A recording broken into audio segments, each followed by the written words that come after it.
ഞാൻ ബറോസ്. നമസ്കാരം, സിനിമാ ചേട്ടനാണ്. ബറോസ് എന്ന ലാലേട്ടൻ ചിത്രത്തിൻ്റെ ഒരു ചെറിയൊരു റിവ്യൂ ആണ് ഇവിടെ ചെയ്യുന്നത്. ബറോസ് എന്ന ഒരു ചിത്രം ഒരുപാട് പേര് ഓൾറെഡി കാണാൻ സാധ്യതയുണ്ട്. എന്നിരുന്നാലും കണ്ടിട്ടില്ലാത്തവരുണ്ടെങ്കിൽ അവർക്കൊണ്ട് വേണ്ടിയിട്ടാണ് ഈ ഒരു റിവ്യൂ ചെയ്യുന്നത്. ബറോസ് എന്ന ചിത്രം ആദ്യമായി സംവിധാനം ചെയ്തിരിക്കുന്നത് നമുക്കെല്ലാവർക്കും അറിയാം, മോഹൻലാൽ എന്ന ഗ്രേറ്റ് ആക്ടറാണ് ഈ ഒരു ചിത്രം സംവിധാനം ചെയ്തിരിക്കുന്നത്. അതുപോലെ ഇതിൻ്റെ ക്യാമറ കൈകാര്യം ചെയ്തിരിക്കുന്നത് സന്തോഷ് ശിവനാണ്. അതുപോലെ ഇതിൻ്റെ കഥ, അതായത് മൈ ഡിയർ കുട്ടിച്ചാത്തൻ എന്ന ആദ്യത്തെ 3D ചിത്രം സംവിധാനം ചെയ്ത ജിജോയുടെ ഒരു കഥയിൽ നിന്നും ആസ്പദമാക്കിയാണ് ഈ ഒരു ചിത്രം എടുത്തിരിക്കുന്നത്. ചിത്രത്തിൻ്റെ ഒരു ഇതിവൃത്തം എന്ന് പറഞ്ഞു കഴിഞ്ഞാൽ നിധി കാക്കുന്ന ഒരു ഭൂതം, അതാണ് ബറോസ്. ലാലേട്ടൻ ചെയ്ത ബറോസ് എന്ന കഥാപാത്രം. ആ ഒരു നിധി അതിന് അവകാശപ്പെട്ട ഒരാൾക്ക് കൈമാറുക എന്ന ഒരു ഉദ്ദേശത്തോടു കൂടി ആ നിധി ഇങ്ങനെ കാത്തു സൂക്ഷിക്കുന്ന ഒരാളാണ് ഇതിലെ ഭൂതം. ആ ഭൂതത്തിൻ്റെ കൂടെ ഒരു അനിമേഷൻ, ഒരു കഥാപാത്രം, ഒരു പാവ എന്ന് തോന്നിപ്പിക്കുന്ന ഒരു കഥാപാത്രം, എന്തോ ജൂഡോ എന്നൊക്കെ പേരുള്ള ഒരു കഥാപാത്രം കൂടിയുണ്ട്. അപ്പോൾ അതൊക്കെയാണ് ചിത്രത്തിൻ്റെ ഒരു കഥ എന്ന് പറയുന്നത്. ചിത്രത്തിൻ്റെ ഒരു ടോട്ടാലിറ്റി നോക്കുകയാണെങ്കിൽ വളരെ ബോറായിട്ടുള്ള ഒരു ടോട്ടാലിറ്റി തന്നെയാണ്. കാരണം കുട്ടികൾക്ക് വേണ്ടിയിട്ടുള്ള ഒരു ചിത്രം എന്നൊക്കെ അവകാശപ്പെടുന്നുണ്ട്. പക്ഷേ ഇവർ ഏത് കാലത്ത് നിന്നാണ് ഇത് ചിന്തിക്കുന്നതെന്ന് എനിക്ക് മനസ്സിലാവുന്നില്ല. കാരണം ഇതിൻ്റെ ക്യാമറാമാനായ സന്തോഷ് ശിവൻ മുമ്പ് ഒരു ചിത്രം എടുത്തിട്ടുണ്ട്.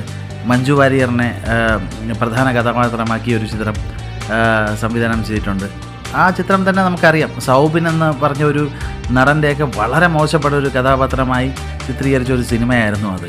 കാരണം ഈ കൈ നിറയെ ഈ പണവും കാര്യങ്ങളും, കാരണം ഇട്ട് മൂടാൻ ഒരു 5 തലമുറയ്ക്കുള്ള കാശിപ്പോൾ ലാലേട്ടൻ്റെ കയ്യിലും ആൻ്റണി പെരുമ്പാവൂരിൻ്റെ കയ്യിലും ഒക്കെ ഉണ്ട്. അപ്പം എന്തൊരു കോമാളിത്തരം എടുത്തു വച്ചിരുന്നാലും ജനങ്ങളത് സ്വീകരിക്കും എന്നുള്ളൊരു, ജനങ്ങളെ വിഡ്ഢിയാക്കുന്ന ഒരു രീതിയാണ് ഇവിടെ സത്യം പറഞ്ഞാൽ എനിക്ക് തോന്നിയിട്ടുള്ളത്. കാരണം അത്രയ്ക്ക് തന്നെ എന്താണ് ഫാൻറ്റസി എന്ന് പറഞ്ഞു കഴിഞ്ഞാൽ, എന്താണ് ഫാൻറ്റസി എന്ന് പറഞ്ഞാൽ ഒരു അത്യാവശ്യം കുട്ടികൾക്ക് വേണ്ടിയുള്ള ചിത്രം എന്ന് പറഞ്ഞു കഴിഞ്ഞാൽ കുട്ടികളെ ഒറ്റയ്ക്ക് നമുക്ക് തിയേറ്ററിലേക്ക് വിടാൻ കഴിയുമോ? ഇപ്പോൾ അതിൻ്റെ രക്ഷകർത്താക്കളും പാരൻസിനും പോയിരുന്ന് കാണാനായിട്ട് സാധിക്കണ്ടേ? ഇത് അത്തരത്തിലുള്ള ഒന്നുമില്ല. ജസ്റ്റ് ഒരു 3D, നമുക്ക് ഒരു 3D കുറേ സംഭവങ്ങൾ ഇങ്ങനെ കണ്ടിരിക്കാം എന്നുള്ളതിനെ കവിഞ്ഞ് ഈ ചിത്രത്തിൽ എന്താണുള്ളതെന്ന് എനിക്ക് മനസ്സിലായി. ഇമോഷണലി ഒരു തരത്തിലും കണക്റ്റ് ആവുന്നില്ല എന്ന് തന്നെ ഉറപ്പായും പറയാൻ കഴിയുന്ന ഒരു ചിത്രം തന്നെയാണ്. അതുപോലെ ഇതിൻ്റെ സംഗീതം കൈകാര്യം ചെയ്തിരിക്കുന്ന ലിഡിയൻ നാദസ്വരം എന്ന് പറഞ്ഞിട്ടൊരു പയ്യനാണ്. ലാലേട്ടൻ മുമ്പത്തെ ഏതൊക്കെ ഇൻ്റർവ്യൂവിൽ പറഞ്ഞിരുന്നു, എന്തൊക്കെ മഹത്തായ സംഭവങ്ങളാണ് US-ലൊക്കെയാണ് ഇതിൻ്റെ ബാക്കി പോസ്റ്റ് പ്രൊഡക്ഷൻ കാര്യങ്ങളൊക്കെ ചെയ്തിരിക്കുന്നതൊക്കെ എന്നൊക്കെ പറഞ്ഞിട്ടുണ്ടായിരുന്നു. അതിന് മാത്രം സത്യം പറഞ്ഞു കഴിഞ്ഞാൽ ഈ ചിത്രത്തിലൊന്നുമില്ല. കാരണം ഇവിടെ ഉള്ള ഏതെങ്കിലും മ്യൂസിക് ഡയറക്ടറിൻ്റെ ഇപ്പോൾ സുഷിൻ ശ്യാമോ അല്ലെങ്കിൽ ഗോപി സുന്ദറോ അല്ലെങ്കിൽ മറ്റേതെങ്കിലും ദീപക് ദേവോ ആരെങ്കിലും കയ്യിൽ ഏൽപ്പിച്ചിരുന്നെങ്കിൽ ഇതിനെക്കാട്ടി മനോഹരമായ കുറേ ഗാനങ്ങളും സംഭവങ്ങളൊക്കെ ഉണ്ടായിരുന്നെന്ന് എനിക്ക് പേഴ്സണലി തോന്നിയിട്ടുണ്ട്. കാരണം ലാലേട്ടൻ ഇതിൽ 2 സോങ് പാടിയിട്ടുണ്ട്.